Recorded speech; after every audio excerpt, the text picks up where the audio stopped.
ആദ്യം പണിമുടക്കിലേക്ക് തന്നെയാണ് happening hours പോകുന്നത്. കേന്ദ്ര സർക്കാരിന്റെ തൊഴിലാളി വിരുദ്ധ നയങ്ങൾക്കെതിരെ സംയുക്ത തൊഴിലാളി സംഘടനകൾ പ്രഖ്യാപിച്ച ദേശീയ പണിമുടക്ക് കേരളത്തിൽ ബന്ദിന് സമാനമാണ്. കച്ചവട സ്ഥാപനങ്ങൾ ഉൾപ്പെടെ അടഞ്ഞുകിടക്കുന്നു. സ്വകാര്യ വാഹനങ്ങൾ ഒന്നും തന്നെ നിരത്തിൽ ഇറങ്ങുന്നില്ല.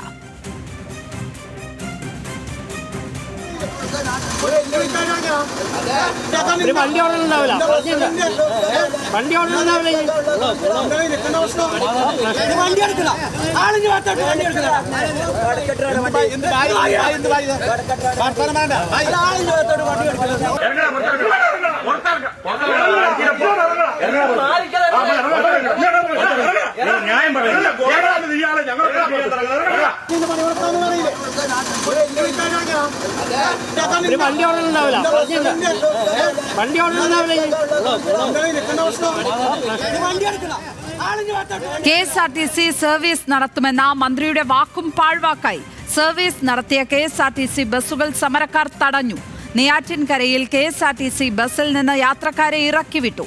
കൊല്ലത്ത് സർവീസ് നടത്തിയ KSRTC കണ്ടക്ടറെ സമരാനുകൂലികൾ മർദ്ദിച്ചു.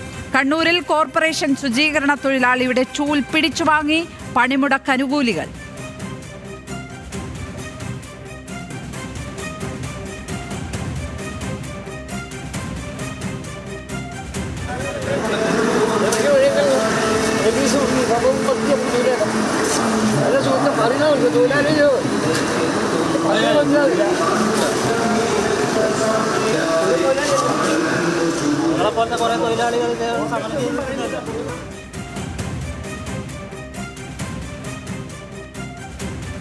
വിവിധയിടങ്ങളിൽ നിന്ന് നമ്മളുടെ പ്രതിനിധികൾ ചേരുന്നു. തിരുവനന്തപുരത്ത് നിന്ന് VS അനുരാഗ്, കൊച്ചിയിൽ നിന്ന് സഹൻ ആന്റണി, കോഴിക്കോട് നിന്ന് ബെൻസൺ ബാബു, കണ്ണൂരിൽ നിന്ന് നിഖിൽ അളവൂർ, കൊല്ലത്ത് നിന്ന് ഷമീർ അബ്ദുൾ, കാസർഗോഡ് നിന്ന് സരീഷ് PK എന്നിവരാണ് ചേരുന്നത്. ആദ്യം തിരുവനന്തപുരത്തേക്ക് പോയാൽ അനുരാഗ്, തലസ്ഥാനത്തെ സ്ഥിതി എന്താണ്? തലസ്ഥാനമാകെ സ്തംഭിച്ചിരിക്കുകയാണോ പണിമുടക്കിൽ?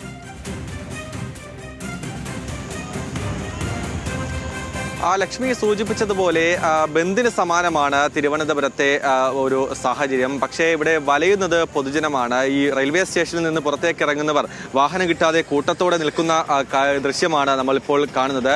ഒരു സംഘം ആൾക്കാരെ, അതായത് RCCയിലേക്കും മെഡിക്കൽ കോളേജിലും ഒക്കെ പോകുന്ന അവിടേക്ക് പോകാൻ എത്തിയ രോഗികളെ ഇപ്പോൾ പോലീസ് വലിയ ബസ് കൊണ്ടുവന്ന്, പോലീസിന്റെ തന്നെ ബസ് എത്തിച്ച് അവരെ ഇപ്പോൾ അവിടേക്ക് കൊണ്ടുപോയിട്ടുണ്ട്. ആ വാഹനം തിരിച്ചെത്തും. അതുപോലെ തന്നെ സർവീസ് പോലീസ് നടത്തുന്നുണ്ട്. അത് വലിയ ആശ്വാസമാണ് ഇവർക്ക് നൽകുന്നത്. ഇപ്പോൾ നമ്മൾ കാണുന്ന പോലെ സേവാഭാരതി കൂടി ഇവിടെ രംഗത്തെത്തിയിട്ടുണ്ട്. BMS പ്രവർത്തകരാണ്, അതായത് ഈ പണിമുടക്കിൽ പങ്കെടുക്കാത്ത BMS പ്രവർത്തകർ ഇവിടെ ഇപ്പോൾ റെയിൽവേ സ്റ്റേഷൻ പരിസരത്തുണ്ട്. അവർ ഈ സേവാഭാരതിയുടെ ആംബുലൻസ് എത്തിച്ച് ആൾക്കാരെ മറ്റിടങ്ങളിലേക്ക്, അവരുടെ എവിടേക്കാണ് പോകേണ്ടത് അവിടേക്ക് എത്തിക്കുന്ന കാഴ്ചയാണ്. BMS പ്രവർത്തനാണല്ലേ? ഞാൻ RSSും BMSന്റെ പ്രവർത്തകനാണ്. പിന്നെ എനിക്ക് ഏറ്റവും കൂടുതൽ ഇഷ്ടമെന്ന് വെച്ച് കഴിഞ്ഞാൽ ഈ പണിമുടക്ക് എന്ന് പറയുമ്പോഴത്തേക്കും എന്തിനുള്ള പണിമുടക്ക് എന്നുള്ളത് അവരെ ചിന്തിക്കണം. ഇപ്പോൾ ഇത്രയും ജനങ്ങളെ ബുദ്ധിമുട്ടിച്ച് ഒരു പരിപാടി ചെയ്യുമ്പോഴത്തേക്കും എനിക്ക് അതിനോട് യോജിപ്പില്ല. കാര്യം വെച്ച് കഴിഞ്ഞാൽ അപ്പം ഞാനിപ്പോൾ കമ്മ്യൂണിസ്റ്റ് ആയിരുന്നാലും ശരിയാണ്, ഞാൻ അതിനോട് യോജിച്ചിരിക്കുക. എന്തിനാണ് ഇത് എന്നുള്ള കാര്യത്തിന് എനിക്ക് അവർ മറുപടി തന്നാൽ വലിയ ഉപയോഗം. ഇവിടെ ജനങ്ങൾക്ക് വേണ്ടി അവരുടെ സ്ഥലങ്ങളിലേക്ക് എത്തിക്കാൻ ആംബുലൻസ് ഒക്കെ എത്തിച്ച് അവരെ മറ്റിടങ്ങളിലേക്ക് സഹായിക്കുകയാണല്ലേ? സഹായിക്കുന്നു. പിന്നെ അവരെ ആംബുലൻസ് വന്നിട്ടില്ല, അവരെ കണ്ടിട്ടില്ല. അവരെ പിന്നെ ഒരു കൂട്ടം ആൾക്കാരെ അകത്തോട്ട് കയറിപ്പോയി. എന്തിനാണെന്നുള്ളത് വോട്ട് എടുക്കാൻ വേണ്ടി മാത്രമായിട്ട് അവർ പണിമുടക്കുകയും ചെയ്യുന്നു, സൈഡിൽ നിന്ന് വോട്ട് എടുക്കുകയും ചെയ്യുന്നു. അവരവരെ കാര്യങ്ങൾ നോക്കുന്നുമുണ്ട്. പക്ഷെ അവർ ഒരു കാര്യം നമ്മളെ കൂടെ പണി മുടക്കി അവർ ഒരു കാര്യത്തിന് മുമ്പോട്ട് അവർ വന്നിട്ടില്ല. ആ ഒരു കാര്യത്തിനോട് എനിക്ക് യോജിപ്പില്ല. അത് ഞാൻ ഇതായതുകൊണ്ട് പറയണതല്ല, ഞാൻ ജനങ്ങൾക്ക് വേണ്ടി പറഞ്ഞത്. അത് തെറ്റുണ്ടെങ്കിൽ മാപ്പാക്കണം. ഈ പണിമുടക്കിൽ പങ്കെടുക്കാത്ത BMS പ്രവർത്തകർ വിമർശനം കൂടി ഉന്നയിക്കുന്നുണ്ട്. എന്തായാലും ജനങ്ങൾ വലഞ്ഞത് KSRTC സർവീസ് നടത്താത്തതിലാണ്. കഴിഞ്ഞ ദിവസം സാധാരണഗതി പോലെ തന്നെ KSRTC സർവീസ് നടത്തുമെന്ന് പറഞ്ഞിരുന്നു. പക്ഷെ അത് പാഴ്വാക്കായി പോയി. ചുരുക്കം ചില ബസ്സുകൾ മാത്രമാണ് സർവീസ് നടത്തുന്നത്. അത് നെയ്യാറ്റിൻകരയിലേക്കും മറ്റ് ഉൾഗ്രാമങ്ങളിലേക്കുള്ള സർവീസ് മാത്രമാണ് നടത്തിയത്. പക്ഷേ അവിടെ പോലും പിന്നീട് KSRTC ബസ്സുകൾ തടയുന്ന സാഹചര്യമുണ്ടായി. സമരാനുകൂലികൾ നെയ്യാറ്റിൻകരയിലൊക്കെ ബസ് തടഞ്ഞ് അവരെ യാത്രക്കാരെ ഇറക്കിവിടുന്ന സാഹചര്യമുണ്ടായി.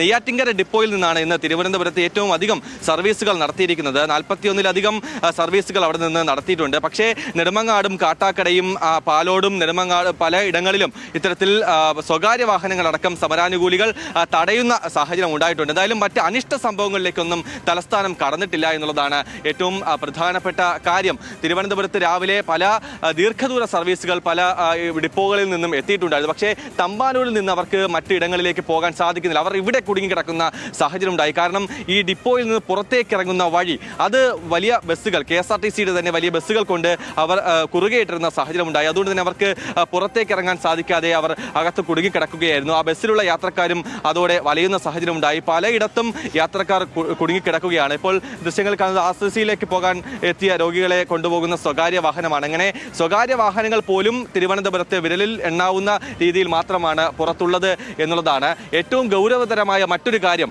ഓട്ടോറിക്ഷകൾ സർവീസ് നടത്തുന്നുണ്ട്. പക്ഷേ അവരെല്ലാം മീറ്റർ ഇടാതെയാണ് തിരുവനന്തപുരത്ത് ഇപ്പോൾ സർവീസ് നടത്തുന്നത് എന്നത് ശ്രദ്ധയിൽപ്പെട്ടിട്ടുണ്ട്. അവർ യാത്രക്കാരോട് തന്നെ പറയുന്നുണ്ട്, മീറ്റർ ഇട്ട് ഓടില്ല, റിട്ടേൺ തരണം. അത്രയും അധികം പണം ഈടാക്കിയാണ് ഓട്ടോറിക്ഷകളിൽ പോലും യാത്രക്കാർ പോകേണ്ട സാഹചര്യം ഇപ്പോൾ ഉള്ളത്. എന്തായാലും അതിനിടയിൽ കൂടി സമാന്തരമായി പോലീസും ഈ സേവാഭാരതിയുടെ ആംബുലൻസ് ഒക്കെയും യാത്രക്കാർക്ക് ഒരു സഹായമാകുന്നുണ്ട്. പക്ഷേ അതിൽ തികയാത്ത ആൾക്കാരാണ് ഇത്രയും അമിത വാടക നൽകിക്കൊണ്ട് ഈ ഓട്ടോറിക്ഷകളിൽ പോകേണ്ടി വരുന്നത് എന്നുള്ളത് കൂടി എന്തായാലും ശ്രദ്ധയിൽപ്പെട്ടിട്ടുണ്ട്. എന്തായാലും ഇപ്പോൾ തിരുവനന്തപുരത്ത് ട്രെയിൻ വന്ന് നിന്നാൽ ആൾക്കാർ കൂട്ടത്തോടെ ഇവിടെ കാത്തു നിൽക്കുന്നു. ആ സമയത്ത് തന്നെ പോലീസ് വാഹനം എത്തുന്നു, മറ്റ് സന്നദ്ധ സംഘടനകളിലെ വാഹനങ്ങൾ എത്തുന്നു, അവരെ എത്തേണ്ട ഇടത്ത് എത്തിക്കുന്നു എന്നുള്ളത് തലസ്ഥാനം ഒരുമിച്ച് നിൽക്കുന്ന ഒരു കാഴ്ച കൂടി ഇവിടെ കാണേണ്ടതുണ്ട്. എന്തായാലും തമ്പാനൂരിൽ നിന്ന് ഇപ്പോൾ ബസ് സർവീസുകൾ ഒന്നും ഇല്ല എന്നുള്ളതാണ്.